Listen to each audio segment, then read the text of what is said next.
সীমান্ত হত্যা হয়েছে। সে নিতান্তই একজন মেধাবী শিক্ষার্থী ছিল। তার বাসায় গিয়েছি, কথা বলেছি। সে প্রত্যেক দিন কাক টাকা ভরে তার ভার্সিটির উদ্দেশ্যে রওনা হতো। যে ছাত্ররা ক্লাসে ফিরে যাচ্ছে না কেন, ক্লাসে ফিরে যাওয়ার জন্য ছাত্রদেরকে কি দিয়েছেন? তার ভাইয়ের মৃত্যু। আমাদেরকে আমাদের ভাইয়ের মৃত্যু দিয়ে বলবেন ক্লাসে পড়াশোনা করো? আমরা কি পারবো পড়াশোনা করতে? সম্ভব পড়াশোনা করা? পকেটের টাকা দিয়ে প্রশাসন রেখেছি। এই প্রশাসনের চোখের সামনে নারায়ণগঞ্জের মধ্যে একটি ব্যস্ত নগরীতে শিক্ষার্থী সকালে পরীক্ষা অথবা ক্লাসে যাবে আর সেখানে মরে যাবে, এটা কি মেনে নেওয়া যায়? মেনে নেওয়া যায় না। আমাদের প্রশাসনের অনেক জায়গাতে আমরা শুনতেছি, আমাদেরকে নিয়ে কথা হচ্ছে যে ছাত্ররা ক্লাসে ফিরে যাচ্ছে না কেন, ক্লাসে ফিরে যাওয়ার জন্য ছাত্রদেরকে কি দিয়েছেন? তার ভাইয়ের মৃত্যু। আমাদেরকে আমাদের ভাইয়ের মৃত্যু দিয়ে বলবেন ক্লাসে পড়াশোনা করো? আমরা কি পারবো পড়াশোনা করতে? সম্ভব পড়াশোনা করা? আজকে প্রায় 4 মাসের অধিক সময় আপনাদেরকে আমরা সময় দিয়েছি। সীমান্ত হত্যা হয়েছে।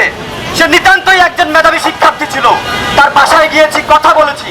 সে প্রত্যেক দিন কাক টাকা ভরে তার ভার্সিটির উদ্দেশ্যে রওনা হতো। Early to bed, early to rise আমাদেরকে শেখান, আর আমাদেরকে আর্লি টু রাইজ করার পরে আমাদেরকে নিরাপত্তা আপনারা দিবেন না? দিতে হবে না? দিতে হবে আপনাদেরকে। ছাত্র জনতা পড়াশোনা করতে ভালোবাসে, আমরা পড়াশোনা ভালোবাসি না, সত্য কথা।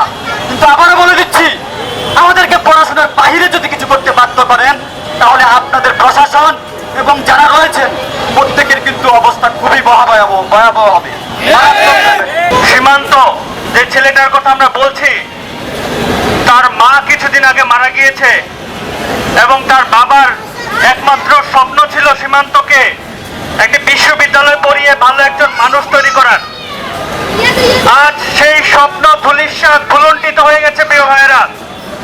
সীমান্ত বাংলাদেশের ছাত্র জনতার একজন প্রতিনিধিত্বকারী ব্যক্তি। তাকে এই ছিনতাইকারীরা নারায়ণগঞ্জের প্রশাসনের সামনে তাকে আহত করেছে এবং পরবর্তীতে ঢাকা মেডিকেলে সে নিহত হয়েছে। দুইটি বিষয় এখানে খেয়াল রাখতে হবে। এই যে চুনকা পাঠাগারের সামনে সীমান্তকে আহত করা হলো, এই আহতের ঘটনা চুনকা পাঠাগারের সামনে আজকে নতুন নয়। আমরা নিজেরা সাক্ষী, যখন বিচারহীনতার সংস্কৃতি নারায়ণগঞ্জে ছিল, যখন এই চাঁদাবাজদের সিন্ডিকেট নারায়ণগঞ্জে বিদ্যমান ছিল, যখন এই নারায়ণগঞ্জে নৈরাজ্য বিদ্যমান ছিল, তখন এই চুনকা পাঠাগার সহ নারায়ণগঞ্জের বিভিন্ন অলিতে গলিতে মানুষদেরকে ছিনতাই করা হতো এবং তাদেরকে ছুরিকাঘাত